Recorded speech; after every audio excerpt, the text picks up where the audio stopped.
Your second full-length album, Twisted Prayers, came out a few days ago. How has the initial reaction been? It seemed to be really positive, you know. I know that the label's already talking about a new pressing of the LP, so that's a really good sign. It seems, you know, to be going well. I mean, everything we've done with Gruesome has sort of gone, you know, better than expected. So it's nice to see that continue, and we're real happy with it. And hopefully, you know, people like it, and it seems good. Now, how did you pick the 2 bonus tracks that are on the album? And are there any other unreleased recordings or covers? I don't think there's anything that was done that's been unreleased, actually. The only thing that is unreleased, I guess, is we did a 4-song demo, and I think we only released 2 songs. And then we ended up re-recording all those songs for the album anyway, so that's really the only unreleased stuff. But as far as the cover songs for the record, you know, for those of you who aren't familiar with what we do, we are a death tribute, homage, worship, whatever you want to call it, band. We're just the tribute band that writes our own songs, which is sort of a goofy concept. But anyway, so our whole goal, obviously, is to make our records, you know, be as close to Death records as we can. And when Death was recording Individual Thought Patterns, Chuck and Gene started working on a cover of The Exorcist. I think Gene actually did most of whatever work there was. They never ended up finishing it. And so I thought that was sort of a perfect excuse for us to go ahead and, you know, sort of finish the work that they had left undone. And also, Possessed is one of my favorite bands, and certainly one of Chuck's biggest influences in Death, so it made sense from that standpoint. And even easier is the fact that Dan Gonzalez, our guitar player, also plays guitar in Possessed. So he knew the entire song like the back of his hand. I knew most of the song, and it was pretty easy from there, you know, and that was super fun. And I love Jeff Becerra's vocals. That's kind of more naturally where my vocal range sits anyway. So it's really just a blast to get to sort of to do a Possessed song and have it really, you know, be, I don't know, just something where I can kind of, you know, be right in the same territory as the original, because we did a Possessed cover with my other band, Exhumed, and we kind of have the philosophy where we make all our cover songs sound like our songs, even if the originals didn't. And then with the other cover track, Legion of Doom by Mantis, again, for those who aren't aware, Mantis is what Death was called before they were called Death. And Legion of Doom is one of the absolute very first songs I ever wrote. I think that and Evil Dead are probably like the first 2. And when Death was writing Spiritual Healing, Chuck repurposed the main riff from Legion of Doom into a very kind of signature part in Spiritual Healing. So we thought it was a cool way to kind of let people know that we were doing an album inspired by Spiritual Healing without just covering a song from Spiritual Healing. And also it was kind of cool to show the sort of through line in the composition and the style all the way from, you know, Mantis, which is like 3 teenagers in Chuck's mom's garage, to Spiritual Healing, where it's like a signed band with 3 albums touring the world and, you know, playing, you know, pretty decent sized rooms and stuff. So there is definitely a common thread that connects the whole Death discography, and we just kind of wanted to illustrate that and just have fun bashing out, you know, some primitive death metal classics, you know. Now, obviously, it goes without saying that your band is influenced by Death. Do you have a favorite Death album? Yeah, Scream Bloody Gore, I think, will always be my favorite. That one is just so over the top and so snotty and unapologetically rude and crude that it's you know, it's really brutal and it's really, you know, intense, but it also has a certain sort of youthful charm that can't be replicated, you know. You can't really quantify it. Obviously, I like all their albums to varying degrees. But when I was a kid, I spent a lot of time, at the age 13, 14, just learning all these death riffs. And I remember playing along to Scream Buddy Gore and playing, the whole album straight through on guitar with my cassette tape. And I would do that, night after night after night after night. So that one has really stuck with me, and I just love the raw nastiness of it all, I gotcha. You're going to be playing a few upcoming festivals, including Stonehenge and Alcatraz, while touring in Europe. How are you feeling about these upcoming shows? We're stoked for them. I mean, when you're playing the sort of larger festivals, it's kind of one of those things, and this might sound sort of shitty of me, so I apologize, or ungrateful, but I honestly prefer just playing in a club.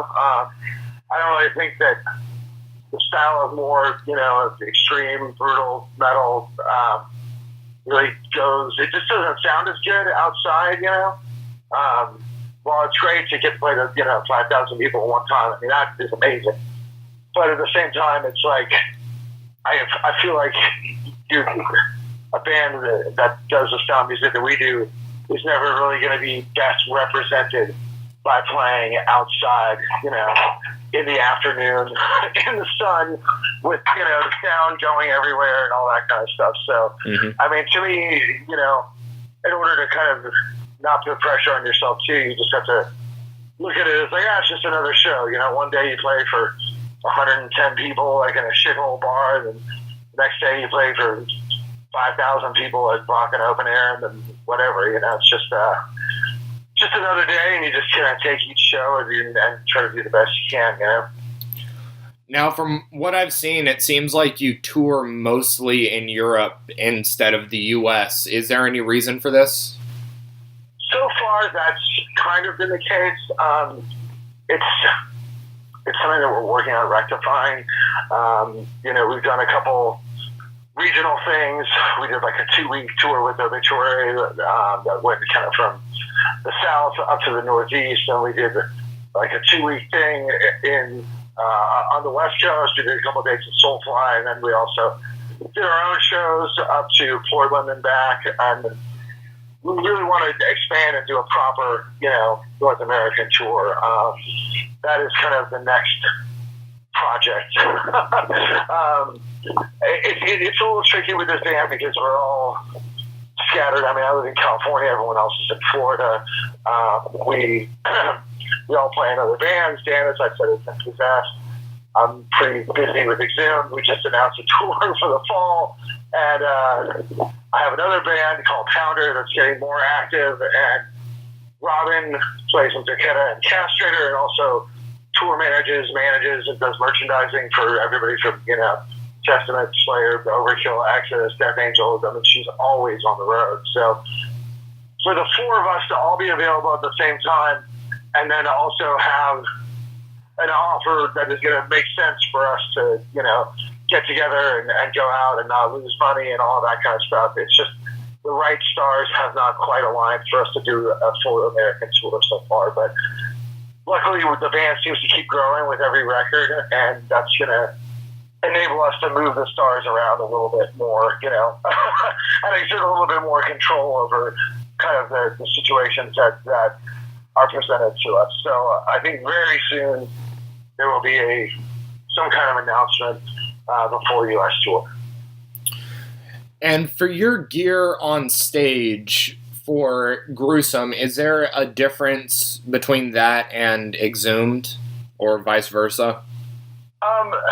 Well, the main difference, of course, is that Exhumed tunes to B standard, and Gruesome tunes to D standard, just like Death did.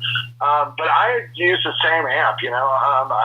I've been using a PV6505 Plus for years because it's pretty durable, it's comparatively affordable, and it's very, it sounds great. And I use a Maxon OD808 in front of it. I just switched to a super distortion, Maxon distortion pedal. It's a very simple rig. Actually, not that dissimilar from Chuck's. He always used a really simple gear setup. But it's pretty versatile, it can be dialed for really, really saturated guitar tone and also like drier, more, Marshall-oriented kind of sounds. And maybe counterintuitively, I use a drier, more Marshall-based sound for Exhumed, and I use a little bit more saturated tones for Gruesome.